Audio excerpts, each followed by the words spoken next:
ಎಲ್ರಿಗೂ ನಮಸ್ಕಾರ.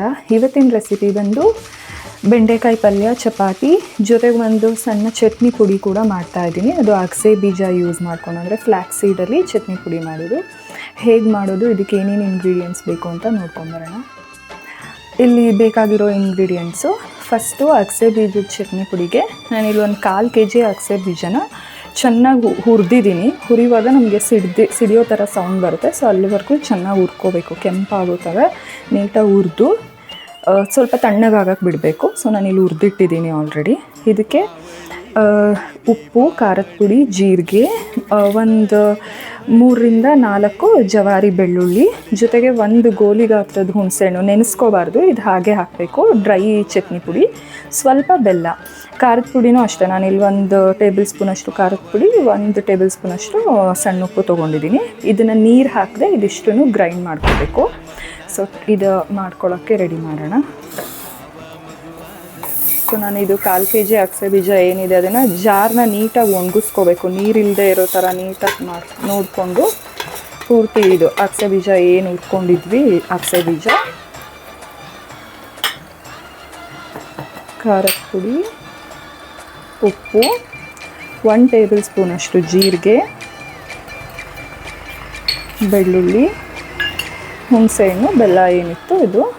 ಹುಣಸೆಹಣ್ಣು ಸ್ವಲ್ಪ ತಳಕ್ಕೆ ಹಾಕ್ತೀನಿ, ಯಾಕಂದರೆ ಅದು ನೀಟಾಗಿ ಗ್ರೈಂಡ್ ಆಗಬೇಕು. ಬ್ಲೇಡ್ಗೆ ಸಿಕ್ಕರೆ ನೀಟಾಗಿ ಗ್ರೈಂಡ್ ಆಗುತ್ತೆ.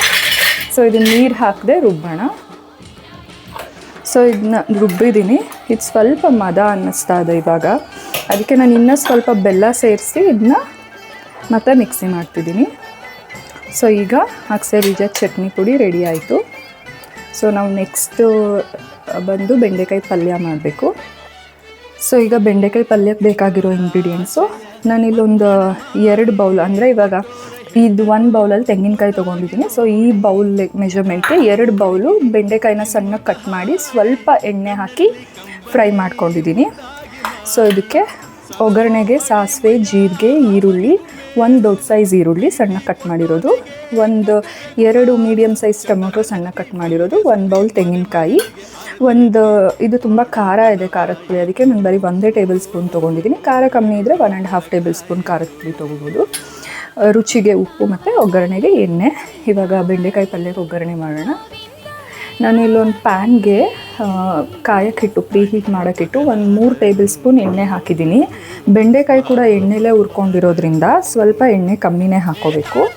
ಸೊ ನಾನು ಅದಕ್ಕೆ ಎಣ್ಣೆ ಕಾದ್ಮೇಲೆ ಸಾಸಿವೆ, ಜೀರಿಗೆ,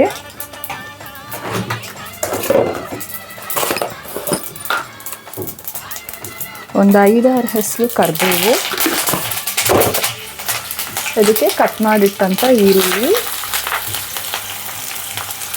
ಸೇರಿಸಿ ನೀಟಾಗಿ ಫ್ರೈ ಮಾಡ್ತಾ ಇದ್ದೀನಿ. ಈರುಳ್ಳಿ ನೀಟಾಗಿ ಕೆಂಪು ಆಗೋವರೆಗೂ ಫ್ರೈ ಆಗಬೇಕು.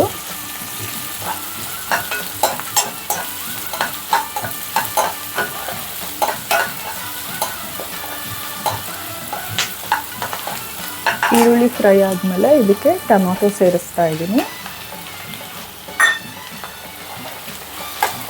ಟೊಮೆಟೊ ನೀಟಾಗಿ ಸಾಫ್ಟ್ ಆಗಬೇಕು.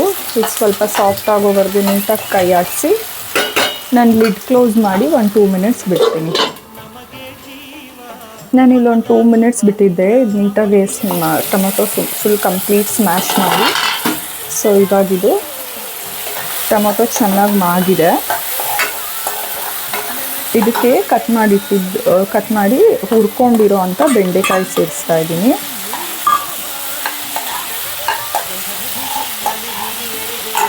ಇದಕ್ಕೆ ಖಾರದ ಪುಡಿ, ರುಚಿಗೆ ಉಪ್ಪು. ನಾನು ಆಗಲೇ ಹೇಳ್ದಂಗೆ 1 ಟೇಬಲ್ ಸ್ಪೂನ್ ನಾನು ಖಾರದ ಪುಡಿ ಹಾಕಿರೋದು. ಇದಕ್ಕೆ ಉಪ್ಪು ಹಾಕಿ ನೀಟಾಗಿ ಮಿಕ್ಸ್ ಮಾಡ್ಕೋಬೇಕು. ಆ್ಯಕ್ಚುಲಿ ನಮ್ಮ ಅಮ್ಮ ಹೇಳ್ತಾ ಇದ್ರು, ಬೆಂಡೆಕಾಯಿ ತುಂಬ ಮೆಮೊರಿ ಪವರ್ನ ಜಾಸ್ತಿ ಮಾಡುತ್ತೆ ಅಂತ. So one of my favourite ಪಲ್ಯ ಬೆಂಡೆಕಾಯಿದು. ಸೊ ಮಕ್ಕಳಿಗೆ ಬೆಂಡೆಕಾಯಿ ಜಾಸ್ತಿ ತಿನ್ನಿಸೋದ್ರಿಂದ ಹೊಟ್ಟೆಯಲ್ಲಿರುವಂಥ ಸಣ್ಣ ಸಣ್ಣ ಹುಳಗಳು ಕೂಡ ಸತ್ತು ಹೋಗುತ್ತೆ ಅಂತ ಹೇಳ್ತಾರೆ.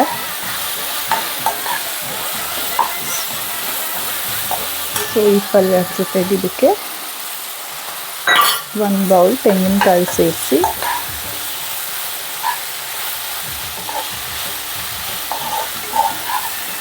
ಸೊ ವೀಕ್ಲಿ ಒನ್ಸ್ ಅಥವಾ ಟ್ವೈಸ್ ಮಕ್ಕಳಿಗೆ ಬೆಂಡೆಕಾಯಿ ಪಲ್ಯ ಮಾಡಿಕೊಡೋದ್ರಿಂದ ತುಂಬ ಒಳ್ಳೆಯದು ಅವ್ರಿಗೆ. ಬಿಕಾಸ್ ಮಕ್ಕಳು ಇವಾಗ ಏನೇನೋ ತುಂಬ ಜಂಕ್ ಫುಡ್ ಕೂಡ ತಿಂತಾ ಇರ್ತಾರೆ. ಸೊ ಹೊಟ್ಟೆಲಿ ಸಣ್ಣ ಹುಳಗಳಾಗೋದು ಜಾಸ್ತಿ, ಸ್ವೀಟ್ಸ್ ತಿಂದರೆ ಕೂಡ ಆ ಥರ ಆಗುತ್ತೆ. ಸೊ ಈ ಬೆಂಡೆಕಾಯಿನ ಫ್ರೈ ಮಾಡಿ ಹಸಿ ಬೆಂಡೆಕಾಯಿ ತಿನ್ನೋದ್ರಿಂದ ಅಥವಾ ಈ ಥರ ಪಲ್ಯ ಸಾಂಬಾರು ಮಾಡ್ಕೊಂಡು ತಿನ್ನೋದ್ರಿಂದ ತುಂಬ ಒಳ್ಳೆಯದು. ಸೊ ಇದಿವಾಗ ಚೆನ್ನಾಗಿ ಮಾಗಿದೆ. ಸೊ ಬೆಂಡೆಕಾಯಿ ಪಲ್ಯ ರೆಡಿ ಆಗಿದೆ. ನಾನು ಇದನ್ನು ಆಫ್ ಮಾಡಿ ಲಿಡ್ ಕ್ಲೋಸ್ ಮಾಡ್ತಿದ್ದೀನಿ.